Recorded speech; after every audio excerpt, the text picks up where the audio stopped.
جی بسم اللہ الرحمن الرحیم۔ اللہم صلی علی سیدنا محمد وعلی آل سیدنا محمد وبارک وسلم وصلی علیہ۔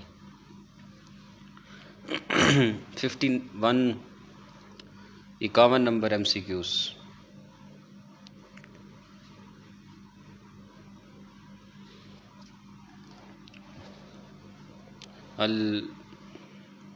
السؤال الحادی والخمسون سے ہم نے شروع کرنا ہے جی۔ من مؤلف کتاب الصناعتین۔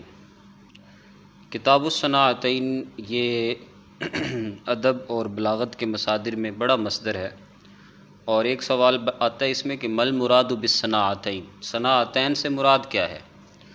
صناعتین سے مراد دو صنعتیں ہیں، الکتابۃ والشعر۔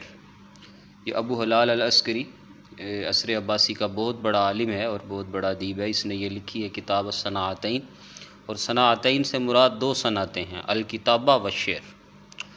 من هو الشاعر الملقب بذی القروح والملک الظلیل۔ امرؤ القیس کے بارے میں اس کو ذو القروح کہا جاتا ہے۔ ذو القروح اس لیے کہا جاتا ہے زخموں والا، زخموں والا اس لیے کہ اس کی جب ڈیتھ ہوئی تھی تو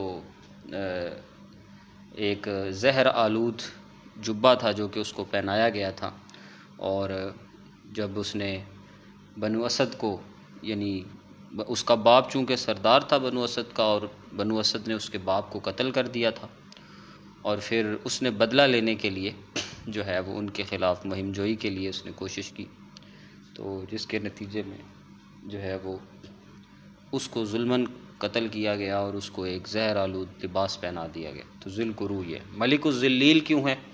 ملک الظلیل گمراہوں کا جو ہے وہ بادشاہ، اس وجہ سے کہ اس کی جو شاعری ہے اس کے اندر سے سراسر گمراہی جو ہے وہ جھلکتی ہے، تو اس وجہ سے اس کو ملک الظلیل کہا گیا، کہ جتنی بھی جو ہے وہ عربوں کے اندر جتنی ضلالت، گمراہی اور جس قدر بےہودگی جو ٹپکی ہے، اور اس کی ابتدا اس کی شاعری سے ہے، یعنی اس کو پروموٹ کیا اس کی شاعری نے۔ من القائل کہ کأن عینی لذکراہ اذا فطرت فیض یسیل علی الخدین مدرار۔ گویا کہ عینی میری آنکھیں جو ہیں، لذکراہ اس کے ذکر سے، یعنی کس کے ذکر سے؟ تو اس سے مراد جو ہے وہ حضرت خنسا کے جو ہے نا وہ دو بھائی تھے جو کہ مختلف جنگوں میں قتل ہوئے، ایک کا نام تھا صخر، دوسرے کا نام تھا معاویہ، اور دونوں قتل ہو گئے۔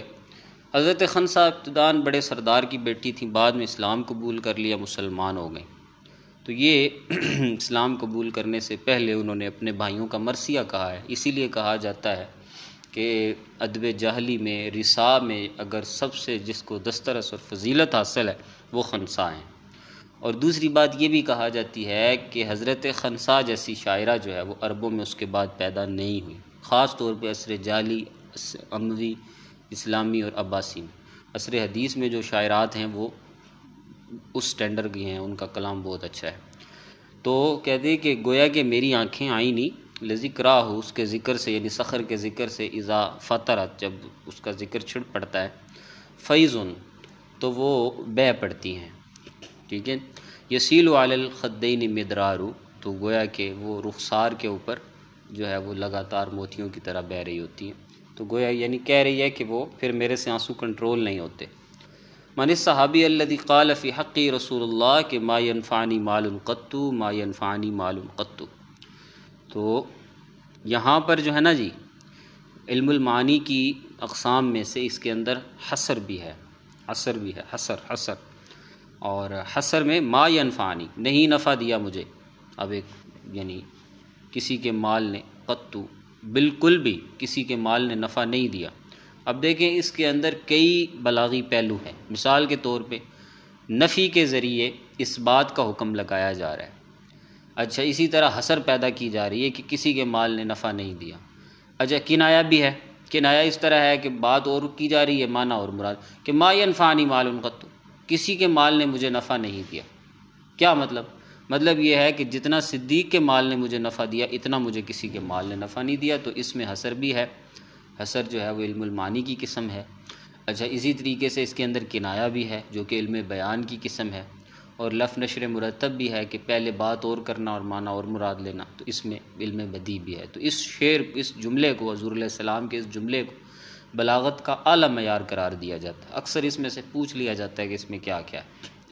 بعد ما توفی ابا بکر وصلہ اسماء بنت عمیس، کہ حضرت ابوبکر صدیق رضی اللہ عنہ کی وفات کے بعد ان کو غسل دیا حضرت اسماء بنت عمیس نے، جو کہ ان کی بیوی تھی۔ یہاں ایک مسئلہ آ جاتا ہے، مسئلہ یہ ہے کہ کیا مرنے کے بعد خامد اور بیوی ایک دوسرے کے لیے حرام ہو جاتے ہیں؟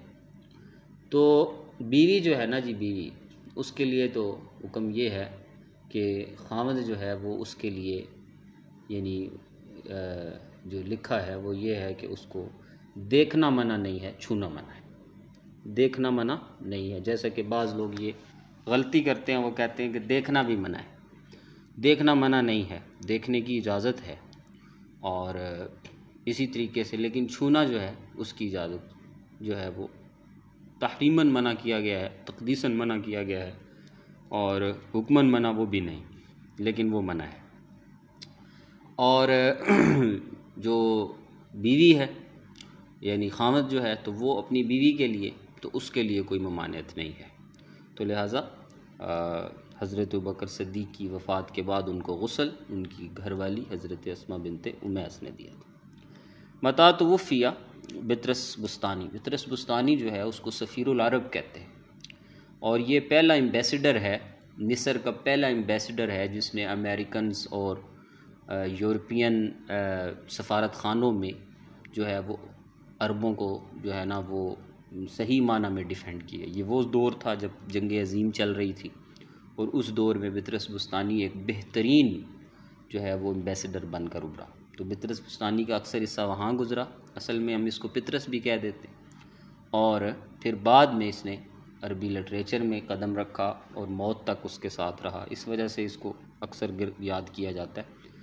تو یہ اس کی جو وفات ہوئی تھی وہ 1856 کے اندر، 1856 میلادی کے اندر ہوئی تھی۔ یہ پہلی جنگ عظیم سے پہلے جو حالات بنے تھے، جس وقت کے مصر کے اوپر قبضے ہوئے، اور ان حالات کے اندر یہ بندہ جو ہے اس نے ایک بہترین ایمبیسڈر کا کام کیا، اور ٹرانسلیٹر تھا بہت بڑا، امبیسیز کے اندر ٹرانسلیشن کرتا۔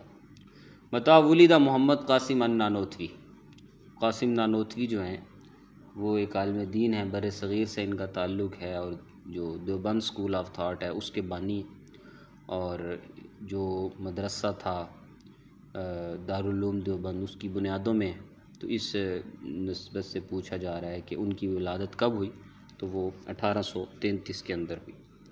نحو سے ریلیٹڈ سوال ہے، فعل مضارع کی علامات۔ فعل مضارع کی علامات میں سے قبولہ تاء التانیث الساکنہ، تائے تانیث ساکن کو قبول کرتا ہے، جیسے ضربت، تائے تانیث ساکن کو قبول کرنا، قبولہ الجزم والفتح، جزم کو قبول کرنا اور فتح کو قبول کرنا۔ اچھا، جیسے ہم مثال کے طور پہ جب ہم فعل مضارع کا اعراب بیان کرتے ہیں کہ فعل مضارع کے اعراب کے اندر ہم 4 چیزیں بیان کرتے ہیں۔ فعل مضارع کا اعراب آپ نے پڑھا ہوگا کہ 4 طرح کا اعراب ہوتا ہے۔ نمبر 1 مفرد منصرف صحیح، نمبر 2 مفرد منصرف جاری مجرا صحیح، اور اسی طریقے سے جو ہے وہ مفرد معطل الفی، مفرد معطل واوی یا یائی، اور اسی طریقے سے جو ہے وہ صحیح مجرد از ضمائر بارزہ و نون ہائے اعرابی۔ تو 7 صیغے ہیں جی جن کا اعراب جو ہے وہ بالکل صحیح کی مانند ہوتا ہے، اور ہوا یضرب اور لن یضربا اور لم یضرب۔ حالت رفع جو ہے وہ ضمہ لفظی کے ساتھ، حالت نصب فتح لفظی کے ساتھ، اور حالت جزم جو ہے وہ آخر میں سکون کے ساتھ آتی ہے۔ اور یہ یضرب اور تضرب اور اضرب نضرب وغیرہ کسی کے ہیں، اور اس کے علاوہ پھر اگر وہ معطل ہوں صیغے، ٹھیک ہے جی، یا اسی طریقے سے معطل واوی ہوں یا پھر معطل یائی ہوں، تو پھر ان کا جو حکم اور اعراب ہے وہ بدل جاتا ہے۔ جیسے مثال کے طور پر تو اس صورت میں ہم کہتے ہیں کہ جیسے یغزو اور یرمی، تو ہوا یغزو اور لن یغزوا، اسی طریقے سے لن یرمیا، اور لم یغزو لم یرمی، آخر سے واو گر جائے گی، تو حالت رفع ضمہ لفظی کے ساتھ، حالت نصب فتح لفظی کے ساتھ، اور حالت جزم آخر سے جو حرف علت ہے اس کو گرا دینے کے ساتھ آتی ہے۔ اور باقی جو اس کے علاوہ صیغے ہیں تو ان صیغوں کی جو حالت ہے وہ صحیح کی مانند ہے، وہ صحیح کی طرح ہوتی ہے۔ بعض مقامات پر وہ اس کی تائے تانیث آتی ہے، بعض مقامات پہ جزم ہے اور بعض مقامات پر فتح ہے، تو یہ فعل مضارع کی علامات میں سے اس کو قرار دیا گیا۔ ما هو الاغراض للشعر الغنائی، شعر غنائی یعنی وہ شعر، وہ شعر الذي يتناول الاغراض العاطفیہ والحب من مدح وغزل وفخر، یعنی وہ شعر، غنائی شعر کون سا شعر ہوتا ہے؟ ایسا شعر ہوتا ہے کہ جس کے اندر جذباتی کیفیات موجود ہوتی ہیں، اغراض العاطفیہ، اور اسی طریقے سے اس میں محبت کا عنصر ہوتا ہے، چاہے کسی کی مدح کی جا رہی ہو یا غزل کی جا رہی ہو یا فخر ہو۔ مدح سمپل تعریف کو کہتے ہیں، غزل کہتے ہیں کہ کسی کے جو ہے وہ اوصاف کو بیان کرنا۔ پھر غزل دو طرح کی ہے، غزل عفیف اور غزل سری۔ غزل عفیف پاکیزہ غزل کو کہتے ہیں، یعنی کسی کے محسنات معنویہ کے ساتھ اس کی تعریف کرنا، کسی کی سخاوت کی تعریف کرنا، کسی کی نیک دلی کی تعریف کرنا، کسی کی رحم دلی کی تعریف کرنا، ان خوبیوں سے کی جائے تو وہ غزل عفیف ہے۔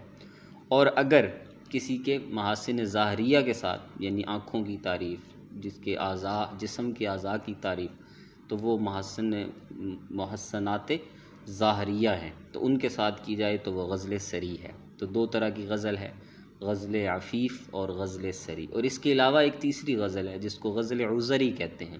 اور غزل عذری کیا ہے؟ غزل عذری یہ ہے کہ کسی کا تغزل اس انداز سے کرنا کہ جس میں جو ہے وہ ایکسکیوز کا معنی بھی پایا جاتا ہو، معافی کا معنی بھی پایا جاتا ہو، اس کو ہم کہیں گے۔ اور شعر غنائی جس طرح ہمارے ہاں بر صغیر میں 15ویں صدی سے ایک کلاسیکل غزل کا آغاز ہوا، تو اسی طرح اسی دور میں جو ہے وہ عرب دنیا کے اندر 16ویں صدی کے اندر شعر غنائی کا جو ہے وہ آغاز ہوا۔ تو شعر غنائی جس طرح ہمارے ہاں غزل کا آغاز ہے، کلاسیکل غزل ہے، اسی طرح ان کے ہاں شعر غنائی ہے۔ تو انہوں نے شعر غنائی کا سہارا لیا، یعنی تغنی کے ساتھ ایسی شاعری جس میں جذباتیت بھی ہو، جس میں حب بھی ہو، پھر کسی کی مدح ہو یا غزل ہو یا فخر ہو۔ الفعل المبنی للمعلوم هو الفعل التي يذكر فاعله في الجملہ، ٹھیک ہے جی۔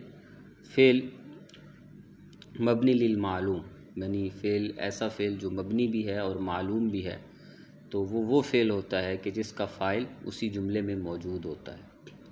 جیسے مثال کے طور پہ جیسے فعل ماضی ہے، آپ نے پڑھا ہے کہ مبنی جو ہوتا ہے، مبنی اصل تین چیزیں ہوتی ہیں۔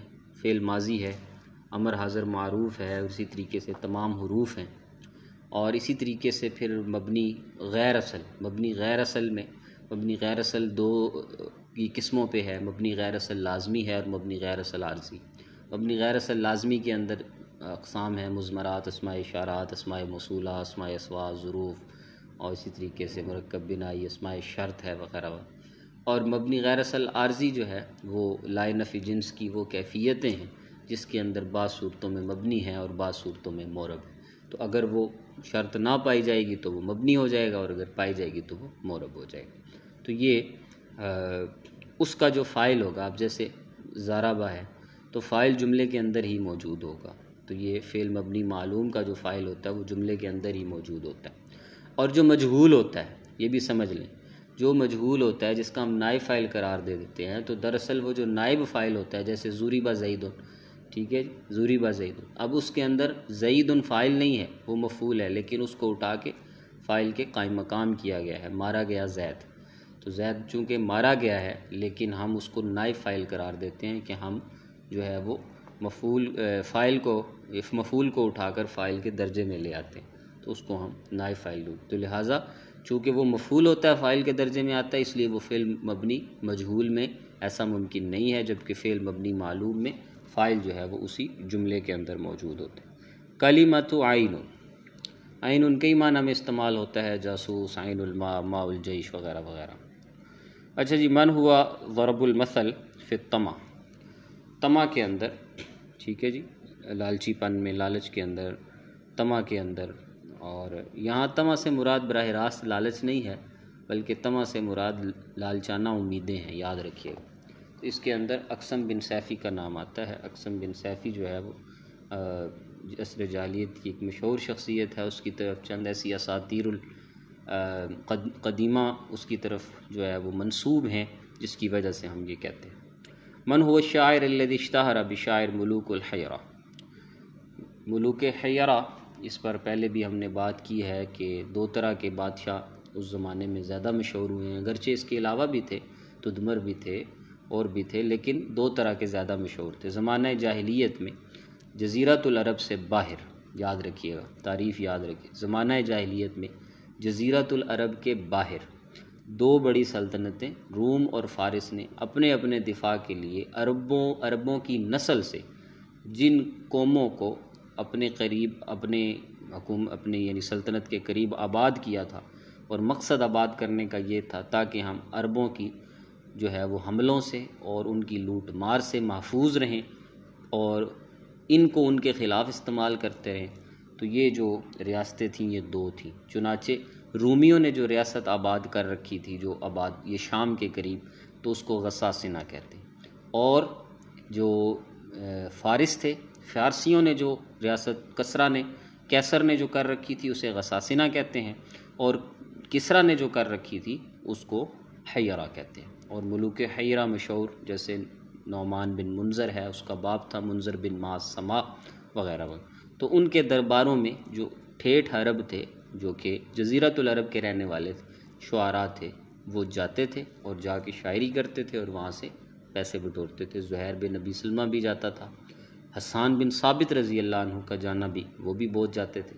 تو ایسے جو شاعر ہوتے تھے وہ شاعر البلاد کہلاتے تھے، با کے ساتھ، شاعر البلاد، یعنی وہ شعراء جو کہ درباری شاعر ہیں، شاعری کر کے پیسے کماتے ہیں، یعنی جو کہ جو ہے وہ تغنی الشعر لنیت الکسب، وہ کسب کے یعنی تکسب کمانے کے لیے، معاش کے لیے شاعری کرتے ہیں، ان کو ہم بلاد شعراء کہتے ہیں۔ تو عمر بن کلثوم بھی ان شعراء کے اندر شامل ہے، اگرچہ عمر بن کلثوم بذات خود بنو تغلب سے اس کا تعلق ہے، اور یہ جو جاہلی جو سبع المعلقات کے جو 7 بڑے شعراء ہیں، ان شعراء میں ایک شاعر ہے جس کا درجہ جو ہے وہ امراء القیس زہیر بن ابی سلمہ کے بعد، بعض اس کا تیسرا درجہ جو ہے وہ اسی کا شمار کرتے ہیں، اور بعض لوگ اس کو عنترہ کے بعد لیتے ہیں، اور اس کو عمر بن کلثوم تغلبی کو، عمر بن کلثوم اپنے قبیلے کا ایک سردار ہے، اور یہ حیرہ کے ہاں جاتا تھا، وہاں جا کے شاعری کرتا تھا، اور جو ہے وہ نعمان کی جو ماں تھی، نعمان بن منذر کی جو ماں تھی، تو ایک مرتبہ اس کے ہاں دعوت تھی، عمر بن کلثوم اپنی والدہ کو لے کے وہاں حاضر ہوا، اور وہاں جب گیا تو چونکہ نعمان نے اپنے حواریوں سے پوچھا تھا کہ عربوں میں کوئی ایسا بندہ بتاؤ کہ جو یعنی ہم اس کو کوئی حکم دیں اور وہ بجا نہ لائے اور وہ ہمیں انکار کرے، تو انہوں نے کہا کہ وہ نعمان کی ماں ہے، اس کی عمر کی ماں ہے۔ تو عمر کی ماں کو بلایا گیا، عمر لے کے اس کو گیا، تو جب وہاں موجود تھا تو نعمان کی ماں نے اس کو کہا کہ یہ پلیٹ پکڑاؤ، تو عمر کی ماں نے اپنی انسلٹ فیل کی اور اس نے عمر کو آواز دی، تو عمر جو ہے وہ اس وقت لپکا اور اس نے نعمان کو قتل کر دیا اور اپنی والدہ کو لے کے وہاں سے چل دیا۔ اس کا یہ جو بہادری تھی یہ بڑی جو مشہور ہوئی، چونکہ ہم زمانہ جاہلیت کو جاہلیت کہتے ہی اس وجہ سے ہیں کہ یہ جہل علم کے مقابلے میں نہیں ہے، حلم کے مقابلے میں، تو چونکہ ان کے اندر حلم نام کی چیز نہیں تھی، وہ ایسی چیزوں کو اپنے لیے بطور فخر محسوس کرتے، چنانچہ پھر عمر نے قصیدہ کہا اس کا جو ہے وہ، اور اس کا جو قصیدہ ہے الا حبی بصحنک فاصبحینا ولا تبقی خمور الاندرینا، تو وہ اس کا بڑا فیمس ہوا، اور وہ یہ عمر بن کلثوم ہے۔ من ہوا رائد الشعر العربی الحدیث، یہ آ گیا جی سوال، کل میں نے کہا تھا 3 شعراء کا ذکر آپ کثرت سے پڑھیں گے، محمود سامی بارودی کا، اور اسی طریقے سے جو ہے وہ محمد شوقی کا اور حافظ ابراہیم۔ تو یہ ہے جی رائد الشعر العربی الحدیث، جدید عربی شاعری کا جو رائد ہے وہ کون ہے؟ وہ محمود سامی البارودی ہے۔ اور من هو شاعر الذي يقال رب السیف والقلم، رب السیف والقلم، یہ محمود سامی البارودی ہے، اس کو رب السیف القلم کہتے ہیں۔ اچھا یاد رکھیے گا عصر عباسی کے اندر جو ہے ایک شاعر ہوا ہے جس نے نبوت کا جو ہے وہ دعویٰ بھی کیا تھا، اور پھر بعد میں واپس لوٹا، اور بعد میں پھر اس نے ایک مرتبہ پھر سے اس نے جو ہے وہ نبوت کا دعویٰ بھی کیا تھا۔ اور کوئی بتا سکتا ہے کہ وہ شاعر کون تھا، اس کا کیا نام تھا؟ ہاں جی، کوئی بتائے گا؟ جی سر، وہ متنبی ان کا نام تھا۔ متنبی تھا، جی متنبی تھا۔ متنبی نے بھی جو ہے وہ